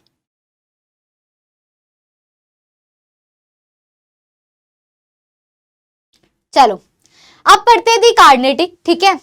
Carnatic, one of the Deccan provinces of the Mughals, was under the authority of Nizam of Hyderabad, ठीक है। कार्नेटिक भी एक दक्कन का ही एक प्रोविंसेस था। दक्कन अगर मैं बार बार कह रही हूं तो आपको पता होना चाहिए कि मैं दक्कन में किसकी बात कर रही हूँ, ये एरिया की, साउथ वाले एरिया की बात कर रही हूँ। ये जो एरिया, इसको दक्कन बोला गया है यहाँ पर। तो क्या बोला गया कि जो जितने भी दक्कन प्रोविंसेस थे उसमें से भी एक था आपका कार्नेटिक, ठीक है। ये भी मुगल के ही अंडर आता था, ठीक है। लेकिन मुगल का ही एक प्रोविंसेस था ये कार्नेटिक, लेकिन अभी ये किसके अंडर में आ गया था, निजाम ऑफ हैदराबाद। क्योंकि मैंने आपको बताया कि भाई क्या कर रहे थे, हैदराबाद ने खुद को क्या कर लिया था, अलग कर लिया था, अलग कर लिया था ना। तो अब उन्होंने कार्नेटिक को अपने अंडर कर लिया था। अब क्या हुआ है, However, in practice, it was virtually independent under its नवाब। भाई हुआ यही कि बाद में ये अपने नवाब के अंदर में क्या आ गया, वर्चुअली आ गया। He and his successor Shujauddaulah and Ali Vardi Khan ruled Bengal peacefully with stable administration, but maintain a strict control over the European trading। बेटा 1 मिनट, थोड़ा सा पीपीटी में कुछ इश्यू हो गया था, तो आई एम सो सॉरी, ठीक है। 2-3 मिनट में कुछ देखने गई थी। चलो, तो कार्नेटिक में मैंने पढ़ा कि भैया ये भी दक्कन का ही एक प्रोविंस था, ठीक है, जो किसकी अथॉरिटी के अंदर आया था बेटा, हैदराबाद के जो निजाम है उनके ही अंडर आया था। और बाद में ये भी क्या हो गया था, वर्चुअली इंडिपेंडेंट हो गया था। इसमें बस हमें इतना ही पढ़ना है कि बाद में ये भी उनसे अलग हो गया। अब आते हैं मोस्ट इंपॉर्टेंट बंगाल पे, क्योंकि बंगाल ही बेटा वो पहला प्रोविंस था जो बेटा किसके अंडर आ गया था, ऑफिशियली ब्रिटिशर्स के अंडर आया था। बंगाल बेटा 18th सेंचुरी में बना। आज का बंगाल अलग है, लेकिन अगर मैं उस टाइम के बंगाल की बात करूं, अगर मैं उस टाइम के बंगाल की बात करूं तो उस टाइम के बंगाल में बेटा बिहार, बंगाल तो आता ही था, और उसके साथ उस टाइम पे उड़ीसा बोलते थे, ठीक है, ओडिशा को, तो उड़ीसा, ठीक है। ये इन तीनों से मिलकर उस टाइम का बंगाल बना था। और बंगाल में जो राजा थे मुर्शिद कुली खान, ठीक है, जो मुर्शिद कुली खान थे, राजा तो क्या ही, जो ये मुर्शिद कुली खान थे, ठीक है, ये बंगाल के दीवान थे उस टाइम पर। ये बंगाल के क्या थे बेटा, दीवान थे। क्या थे बंगाल के दीवान थे, किसके अंडर, औरंगजेब के अंदर, ठीक है, अंडर औरंगजेब। जब औरंगजेब का टाइम ऑफ पीरियड चल रहा था तो उन्होंने बंगाल का दीवान किसे बना दिया था, मुर्शिद कुली खान को बना दिया था। बाद में जब फर्रुखसियार आए तो फर्रुखसियार ने बोला कि बहुत टाइम से तो दीवान बन के बैठा है, ठीक है, औरंगजेब के टाइम से तो बहुत टाइम से दीवान बन के बैठा है, एकदम बहुत तूने राजा वाली फील ले ली, और उन्होंने फर्रुखसियार को अपॉइंट कर दिया एक सूबेदार, एक नॉर्मल सूबेदार की तरह अपॉइंट कर दिया कि भाई 1717 में उन्होंने क्या बना दिया, इसे बना दिया कि भाई तू बहुत टाइम से एकदम बंगाल का दीवान बन के बैठा है, एक राजा टाइप बन के बैठा है। अब उन्होंने फर्रुखसियार ने आते ही क्या किया, सबसे पहले मुर्शिद कुली खान को बेटा बंगाल का एक नॉर्मल सा सूबेदार बना दिया। कब, 1717 में। Taking advantage of weak emperor he virtually became independent. लेकिन फर्रुखसियार इतना स्ट्रांग तो था नहीं, तो जब मुर्शिद कुली खान ने देखा अरे यार ये तो पहले से कमजोर है, तो उसने उसकी कमजोरता का, उसकी वीकनेस का फायदा उठाया और खुद को इंडिपेंडेंट कर लिया, बहुत ही ज्यादा अलग कर लिया। अब मुर्शिद कुली खान और जितने भी उसके सक्सेसर्स आए, जो शुजाउद्दौला है या अलीवर्दी खान है, उन्होंने बंगाल को बेटा पीसफुली रूल किया एक स्टेबल एडमिनिस्ट्रेशन के साथ। पर वो एक कह सकते हैं but maintain a strict control over the European trading companies, ठीक है। मैं आपको सिंपल से एक बात बताऊं, जो मुर्शिद कुली खान है या जो उनके सक्सेसर आए शुजाउद्दौला या अलीवर्दी खान, इन लोगों ने बंगाल को बहुत ही ज्यादा पीसफुली, बहुत ही ज्यादा स्टेबल तरीके से एडमिनिस्टर किया, बहुत अच्छे तरीके से एडमिनिस्ट्रेशन किया। पर साथ साथ उन्होंने ये भी देखा कि भाई जो यूरोपियन ट्रेडिंग कंपनीज है वो बंगाल के अंदर क्या ना कर पाए, एंटर ना कर पाए, वो बंगाल के मैटर्स में क्या ना कर पाए, अपना कंट्रोल ना रख पाए, ठीक है। तो उन्होंने इस चीज पे पूरा कंट्रोल रखा कि यूरोपियन ट्रेडिंग कंपनीज यहां ना आ पाए। इसके बाद जो अलीवर्दी खान आए, स्पेसिफिकली उन्होंने किसी भी इंग्लिश और फ्रेंच ट्रेडिंग कंपनी को बेटा अलाउ ही नहीं किया कि आप बंगाल में आके कोई ट्रेड करो या फिर क्या करो, फोर्टिफिकेशन वगैरह करो, किलाबंदी करो। कहां पर, बंगाल में।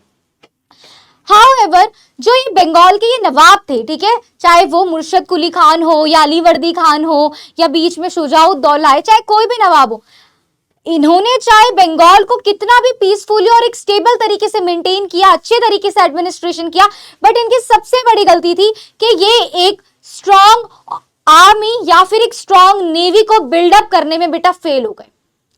और चाहे आप कितने अच्छे तरीके से एडमिनिस्ट्रेशन कर लो, लेकिन अगर आपके पास स्ट्रॉन्ग आर्मी या नेवी नहीं है लड़ने के लिए, तो आप नहीं जीत पाओगे। यही हुआ कि जो इनकी ये इग्नोरेंस थी, जो इनकी आर्मी स्ट्रॉन्ग नहीं थी, जो आप ये कह सकते हो इनकी नेवी स्ट्रॉन्ग नहीं थी, वही इनकी हार का कारण बनी कि भाई जो ब्रिटिशर्स हैं, ठीक है, EIC यहां पर मैंने लिखा है, ये है बेटा आपकी ईस्ट इंडिया कंपनी।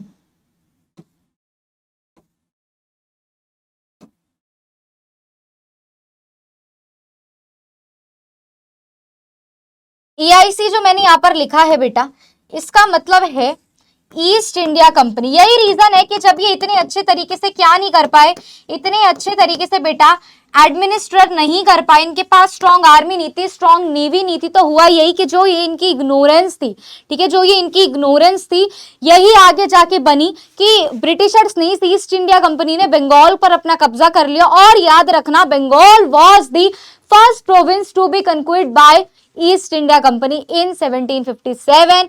यानी कि नवाब सिराजुद्दौला को ईस्ट इंडिया कंपनी यानी कि ब्रिटिशर्स ने क्या किया बेटा, बैटल ऑफ प्लासी में हरा दिया, और ये क्या बन गए, बंगाल को इन्होंने अपने अंडर में ले लिया। बंगाल के बाद आता है अवध। बेटा अवध भी ऐसी बनारस, कानपुर, लखनऊ, फैजाबाद और कुछ डिस्ट्रिक्ट, इलाहाबाद के कुछ डिस्ट्रिक्ट को मिलाकर बना हुआ था, ठीक है, इलाहाबाद के कुछ डिस्ट्रिक्ट को मिलाकर ये अवध जो है बेटा वो भी बना हुआ था। किस किस को, बनारस, कानपुर, लखनऊ, फैजाबाद और इलाहाबाद के कुछ डिस्ट्रिक्ट को मिलाकर ये बना हुआ था। अवध का जो उस समय राजा आया वो था सादत खान, ठीक है। जो ये सादत खान था बेटा, इन्हें भी जो मोहम्मद शाह है उन्होंने एज अ गवर्नर अपॉइंट किया था 1722 में, बट वही सेम रीजन कि वो लोग तो खुद स्ट्रांग नहीं थे, तो इन्होंने भी क्या करा, खुद को अलग कर लिया, ठीक है। उन्होंने बेटा जितने भी बड़े जमींदार थे अवध में, जितने भी, सादत खान ने ये देखा कि भाई मोहम्मद शाह ने मुझे यहाँ का क्या बनाया, गवर्नर बनाया, लेकिन वो खुद तो स्ट्रांग है नहीं, तो उसने क्या किया, अवध को अलग कर लिया मुगल एम्पायर से और जो पूरा जमींदारी सिस्टम चल रहा था उसे उखाड़ फेंका और अब वो अवध में क्या कर रहे थे, लॉ और ऑर्डर को मेंटेन कर रहे थे। ठीक है, इनका जो सक्सेसर आया उसका नाम था सफदरजंग। ठीक है, कौन आया, सादत खान का जो सक्सेसर आया वो आया सफदरजंग। सफदरजंग ने क्या किया, बहुत ही ज्यादा पीसफुली एक लंबे टाइम तक उसने यहाँ पर रूल किया, बहुत ही ज्यादा पीसफुली, बहुत ही ज्यादा प्रोस्पेरिटी से। ठीक है, और उसने अपनी टेरिटरी को अवध से लेकर कहां तक बढ़ा लिया, रोहिलखंड तक बढ़ा लिया, और लखनऊ को अपना सेंटर बनाया as a centre of art and culture. कहां का, लखनऊ को इन्होंने सेंटर बनाया आर्ट एंड कल्चर का। क्या बात है मैम, बहुत बढ़िया बात है। कौन आया था सक्सेसर, सफदरजंग आया था। ठीक है, अब सफदरजंग के बाद आया बेटा Shujauddaula for 2 famous battle. Shujauddaula आया बेटा जिसने 2 फेमस लड़ाइयां लड़ी, बैटल ऑफ पानीपत और बैटल ऑफ बक्सर। ठीक है, सफदरजंग के बाद जो उनका जो रूलर आया वो रूलर था बेटा शुजाउद्दौला, जिसने 2 फेमस बैटल लड़ी, third battle of Panipat and battle of Buxar. ठीक है, शुजाउद्दौला को सक्सीड किया। शुजाउद्दौला के बाद आया बेटा असफउद्दौला। ठीक है, इसने अपनी कैपिटल जो है वो फैजाबाद से लखनऊ शिफ्ट कर ली और इसने बहुत सारी चीजें बनवाई, जिसमें एक बहुत ही ज्यादा फेमस है बड़ा इमाम बाड़ा। लखनऊ में है, जो लोग लखनऊ से होंगे उन्होंने देखा होगा, लखनऊ में एक है बड़ा इमाम बाड़ा, बहुत ही ज्यादा फेमस है। वो शुजाउद्दौला का जो एल्डेस्ट सन था असफउद्दौला, उसने ही बनवाया था। ठीक है, तो जो लोग लखनऊ से उन्होंने पक्का ये बड़ा इमाम बाड़ा देखा होगा, कुछ इस तरीके से दिखता है। चलो अब आते हैं मैसूर पे। मैसूर को बेटा एक हिंदू किंग रूल कर रहे थे। ठीक है, 18वीं सेंचुरी तक। बाद में जब उनकी डेथ हो गई तो वहां पर आ गए हैदर अली आ गए मैसूर में। हैदर अली के बाद अभी हम टीपू सुल्तान भी पढ़ेंगे। ठीक है, टाइगर का है। चलो, तो हैदर अली आए। ठीक है, पहले मैसूर को जो रूल कर रहे थे वो एक हिंदू किंग थे, लेकिन जब उनकी डेथ हो गई तो उनकी डेथ के बाद हैदर अली आए, जिन्होंने बेटा मैसूर का ताज पहना। कब पहना, 1761 में। इसके बाद ये बेशक इलिटरेट थे, पढ़े लिखे नहीं थे, लेकिन ये एक बहुत ही ज्यादा कैपेबल एडमिनिस्ट्रेटर थे। बहुत ही ज्यादा बढ़िया तरीके से इन्होंने रूल किया और मैसूर को एक लीडिंग पावर बना दिया। एक ऐसा आप कह सकते हो रीजनल पावर बनाया जो बहुत ही ज्यादा एक शॉर्ट टाइम ऑफ पीरियड में बहुत ही ज्यादा क्या बन गया, स्ट्रांग बन गया। जो पहले एक वीक स्टेट था, अब वो एक बहुत ही ज्यादा स्ट्रांग और एक लीडिंग पावर वाला स्टेट बन गया। क्या, मैसूर। ठीक है, उसने अपनी आर्मी को बेटा बहुत ही ज्यादा मॉडर्न तरीके से बनाया। ठीक है, बहुत सारे किंगडम को जीता। उसने ब्रिटिशर्स को एंग्लो मैसूर वॉर में हरा दिया, लेकिन जो सेकंड एंग्लो मैसूर वॉर हुई उसमें ब्रिटिशर्स ने उसे मार दिया। किसको, हैदर अली को। बेशक हैदर अली पढ़ा लिखा नहीं था, लेकिन आज तक उसके बारे में बात की जा रही है। जो उसके आर्मी का तरीका था, ठीक है, जो उसने एडमिनिस्ट्रेटर किया वो बहुत ही ज्यादा स्ट्रॉन्ग तरीके से किया, और उस समय उसने मैसूर को एक स्ट्रॉन्ग लीडिंग पावर में क्या कर दिया बेटा, कन्वर्ट कर दिया। और जो ब्रिटिशर्स के साथ उसकी फर्स्ट एंग्लो मैसूर वॉर हुई उसमें वो जीता, उसने ब्रिटिशर्स को बिल्कुल बुरी तरीके से हराया। लेकिन उसके साथ साथ जब सेकंड जो बैटल हुई एंग्लो मैसूर वॉर सेकंड वाली, उसमें ब्रिटिशर्स ने उसे मार दिया। हैदर अली के बाद ऑब्वियसली उनका बेटा आता है टीपू सुल्तान। ठीक है, जो राजगद्दी पर बैठता है वो एक greatest ruler of India. Tipu Sultan को टाइगर किंग भी कहते हैं। ठीक है, बहुत ही ज्यादा ग्रेटेस्ट रूलर था। उसने ब्रेवली ब्रिटिशर से लड़ाई करी है। ठीक है, वो फ्रेंच रिवॉल्यूशन के आइडियाज से बेटा काफी ज्यादा इंस्पायर था, और उसने ब्रिटिशर से बेटा बहुत ही ज्यादा ब्रेवली तरीके से बात की है। उसने बेटा एक स्ट्रॉन्ग आर्मी और एक स्ट्रॉन्ग नेवी बनाई। ठीक है, वो भी मॉडर्न वेपन के यूज के साथ ही, किस तरीके से आज के मॉडर्न वेपन को यूज करते हैं। 1799 में बेटा इसकी डेथ हो गई, जब ये फाइट कर रहा था किससे, ब्रिटिशर से, श्रीरंगपट्टनम में। ब्रिटिशर से बेटा ये श्रीरंगपट्टनम में जब लड़ाई कर रहा था। ठीक है, तो इसकी डेथ हो गई। इसे बेटा टाइगर ऑफ मैसूर के नाम से भी जाना जाता है। इसके करेज के लिए इसे टाइगर ऑफ मैसूर के नाम से भी जाना जाता है। ठीक है, अब हम पढ़ते हैं राजपूत किंगडम। बहुत बच्चे बोलेंगे मैम जब ये इतने स्ट्रांग थे ब्रिटिशर से हार क्यों जाते थे। बेटा ब्रिटिशर्स की जो आर्मी थी वो काफी ज्यादा स्ट्रांग थी। यहाँ से अगर 3 तलवारें चल रही है, वहां से 20 गोलियां पड़ रही है। आप ये चीज समझो, उनके पास जो टेक्निक्स थी हमसे काफी ज्यादा अच्छी और स्ट्रांग थी। शायद यही रीजन था कि इसलिए हम बार बार उनसे हार जा रहे थे। चलो नेक्स्ट आता है राजपूत किंगडम्स। बेटा टुक advantage of the decline of Mughal power, इन्होंने भी यही किया, जो राजपूत किंगडम्स थे इन्होंने भी यही किया बेटा, इन्होंने भी फायदा उठाया किसका, कि मुगल एम्पायर जो था वो खत्म हो रहा था, वो खत्म हो ही चुका था लगभग, तो इन्होंने भी क्या किया बेटा, उस चीज का फायदा उठाया और खुद को बहुत ही ज्यादा इंडिपेंडेंट तरीके से घोषित कर लिया कि आज से हम आजाद है। पर ये राजपूत किंगडम्स की प्रॉब्लम क्या थी बेटा, कि ये सिविल वॉर्स करते थे, आपस में ही लड़ रहे हैं। सिविल वॉर मतलब आपस में एक दूसरे से लड़ रहे हैं, they fought with each other, आपस में, ये इनकी सबसे बड़ी प्रॉब्लम थी कि आपस में एक दूसरे के साथ लड़ रहे हैं, मैं पावर में आऊंगा, नहीं नहीं मैं आऊंगा पावर में, ये चल रहा है इनका। ठीक है, राजा सवाई जय सिंह आए बेटा, ठीक है, 1681 से इन्होंने 1743 तक रूल किया। ये इनके एक स्ट्रॉन्गेस्ट रूलर थे जिन्होंने बेटा जयपुर को इन्होंने ही, राजा सवाई जयसिंह ने फाउंड किया, जयपुर को इन्होंने ही बनवाया और इन्होंने बहुत सारे ऑब्जर्वेटरीज को बनाया। दिल्ली में एक जंतर मंतर है, ठीक है, जयपुर तो इन्होंने बनाया, लेकिन जो दिल्ली में जंतर मंतर है ना, कहाँ है दिल्ली में जंतर मंतर, बेटा दिल्ली में, देखा हुआ है मैंने, ठीक है, तो जो जंतर मंतर है दिल्ली का वो भी इन्होंने ही बनाया था, किसने, राजा सवाई जयसिंह ने। अब इसके बाद आता है बेटा पंजाब। पंजाब की अगर मैं बात करूं, 10th गुरु ऑफ सिख गुरु गोविंद सिंह, ठीक है, एक सेकेंड, वो आते हैं, ठीक है, पॉलिटिकली और मिलिट्री से वो अपने इस चीज को क्या करते, स्ट्रॉन्ग करते हैं पंजाब को। उन्होंने बहुत ही ज्यादा अच्छे तरीके से पंजाब को रूल करके रखा हुआ था, बहुत ही ज्यादा बढ़िया तरीके से वो क्या कर रहे थे, पंजाब को रूल कर रहे थे, चाहे पॉलिटिकली तरीके से देख लो, चाहे मिलिट्री के तरीके से देख लो, बहुत ही ज्यादा स्ट्रॉन्ग किंगडम उन्होंने क्या बना रखा था पंजाब को। कौन, जो 10th गुरु थे, गुरु गोविंद सिंह ने। ठीक है, जब उनकी डेथ हो जाती है तो उनके जो डिसिपल है वो आते हैं, जिनका नाम था बंदा बहादुर, वो लीड करते हैं। ठीक है, उनकी ब्रिटिशर्स के साथ लड़ाई होती है, ठीक है, उनके ब्रिटिशर्स के साथ लड़ाई होती है, मुगल्स के साथ लड़ाई होती है बंदा बहादुर की। ठीक है, इतने में क्या होता है, इन्वेंशन हो जाता है बेटा अहमद शाह अब्दाली और नादिर शाह का। ठीक है, जिसकी वजह से क्या होता है बेटा, मुगल एम्पायर खत्म हो जाता है, सिख को दोबारा पावर मिल जाती है। जब मुगल और बंदा बहादुर की लड़ाई होती है ऑब्वियसली मुगल जीत जाता है, ठीक है, लेकिन जब इतने में अहमद शाह अब्दाली और नादिर शाह जब इन पे आक्रमण कर देता है, ठीक है, तो मुगल एम्पायर बिल्कुल खत्म हो जाता है और सिख को दोबारा से पावर मिल जाती है। ठीक है, उसके बाद राजा रंजीत सिंह आते हैं, ठीक है, वो क्या करते हैं बेटा, सिख एम्पायर को इस्टेब्लिश करते हैं, लेकिन जब इनकी डेथ हो जाती है तो कोई स्ट्रॉन्ग रूलर नहीं आ पाता और ब्रिटिशर्स क्या करते हैं बेटा, पंजाब पर कंट्रोल कर लेते हैं। उसके बाद क्या होता है, ब्रिटिशर्स पंजाब पर कंट्रोल कर लेते हैं। ध्यान से सुनो, पंजाब की स्टोरी बस इतनी सी है। गुरु गोविंद सिंह जो है बहुत अच्छे से पंजाब को रूल कर रहे थे, पंजाब पॉलिटिकली मिलिट्री हर तरीके से स्ट्रॉन्ग था, लेकिन जब इनकी डेथ हो जाती है तो जो इनके डिसिपल है वो आते बंदा बहादुर सिंह। ठीक है, बंदा बहादुर जब आते हैं तो उनकी लड़ाई होती है मुगलों के साथ, ठीक है, जहां पर बंदा बहादुर हार जाते हैं।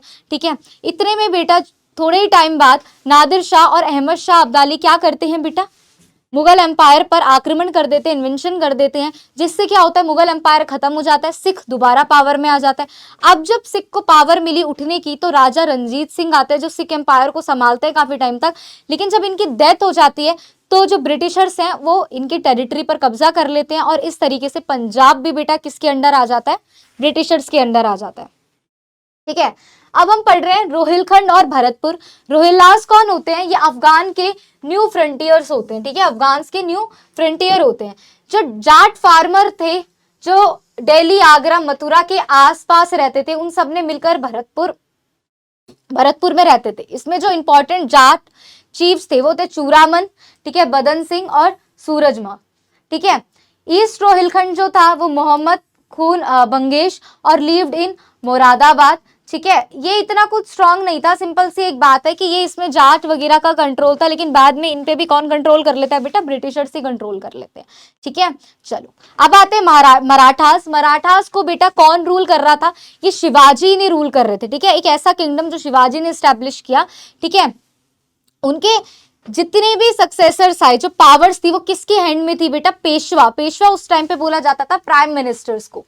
ठीक है, किसको बोला जाता था, प्राइम मिनिस्टर को बोला जाता था। आओ चलो इनको लॉन्ग पॉइंट से पढ़ते हैं, क्योंकि मराठा जो है बहुत ही ज्यादा इंपॉर्टेंट है, तो ये शॉर्ट पॉइंट आप पढ़ लेना, लेकिन शॉर्ट पॉइंट रहने दो इसके, मैं आपको इसको लॉन्ग पॉइंट से ही पढ़ाती हूँ। एक मिनट दो, क्या क्या पढ़ लिया हमने राजपूत पढ़ लिया, ठीक है, हाँ, हमने राजपूत पढ़ा, ठीक है। राजपूत के बाद हमने बेटा पढ़ा पंजाब, पंजाब पढ़ लिया हमने कि भाई किस तरीके से फिर नादिर शाह वगैरह का इन्वेंशन हुआ और भैया हार गए हम, रंजीत सिंह हार गए, ये पढ़ लिया हमने।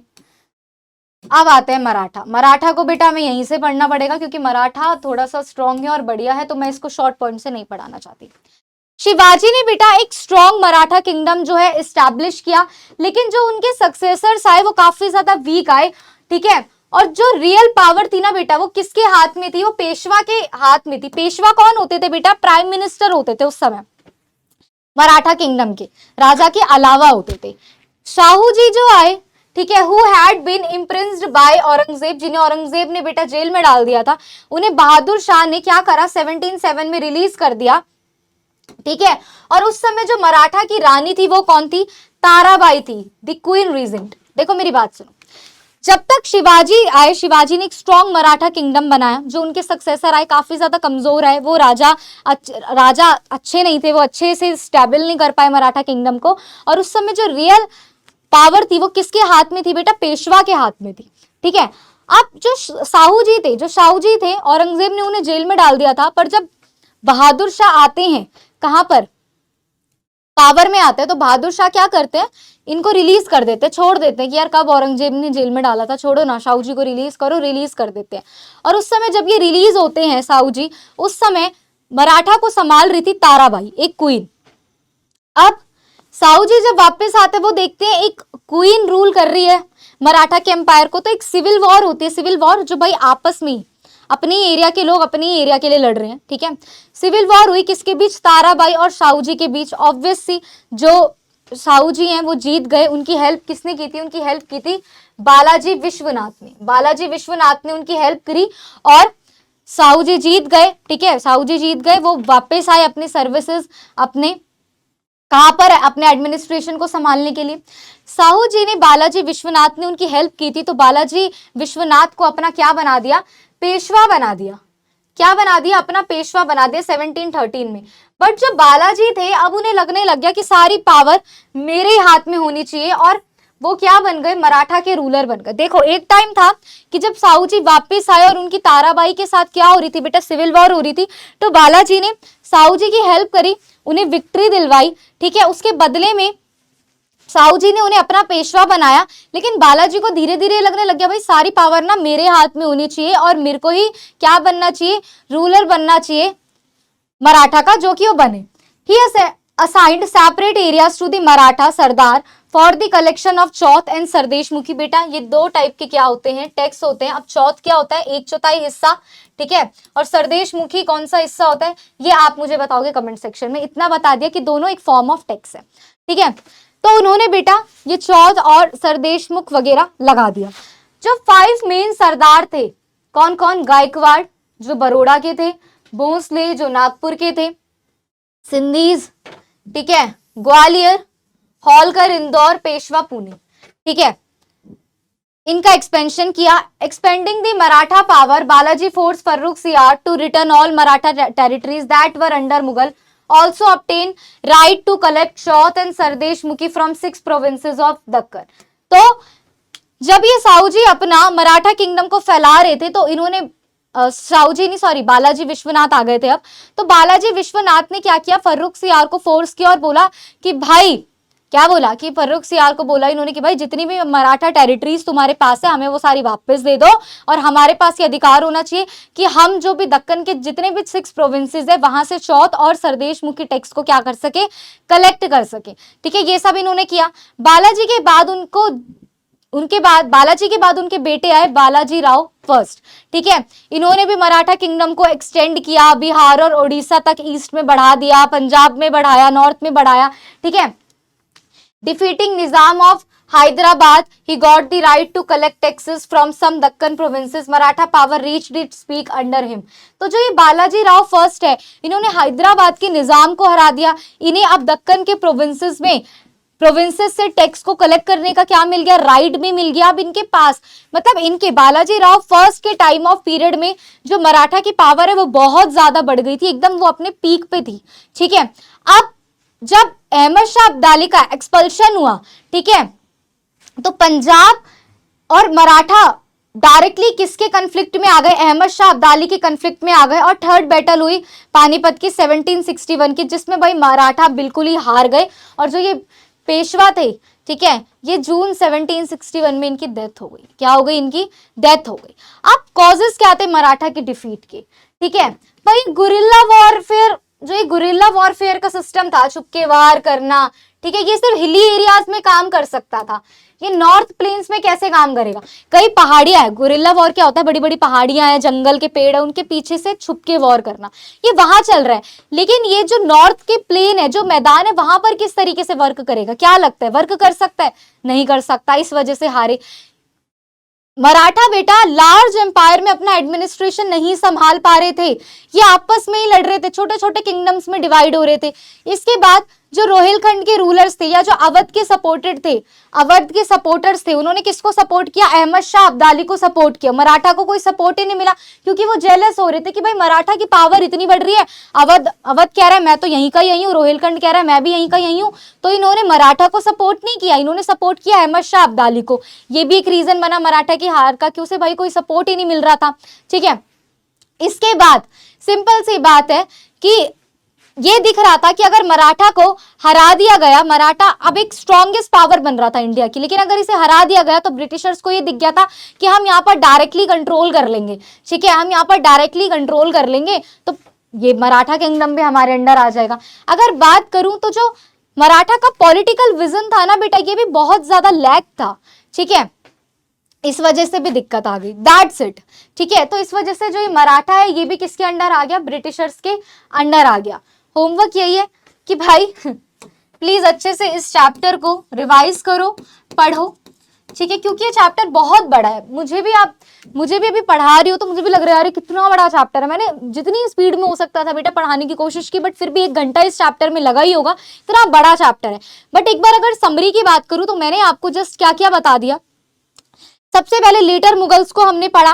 ठीक है, लेटर मुगल्स के बाद हमने किसे पढ़ा? लेटर मुगल्स के बाद बेटा हमने पढ़ा कि किस तरीके से कॉजेस थे मुगल एम्पायर के खड़े होने की। फिर हमने सारी रीजनल पावर को पढ़ा जो इंडिपेंडेंट तो हुई बट एट द एंड आकर ब्रिटिशर्स ने उन पर कब्जा कर लिया। आई होप बेटा आपको ये लेक्चर समझ में आया होगा। बीच में थोड़ा बहुत अगर कहीं पे लगा है तो प्लीज इसे दोबारा देखना, 1-2 बार आपको देखना पड़ेगा, तभी आपको पूरा जो कॉन्सेप्ट है वो समझ में आएगा। कहीं पे कोई कंफ्यूजन हो, डाउट हो तो कमेंट सेक्शन में जरूर पूछना। Thank you so much, take care, love you, bye.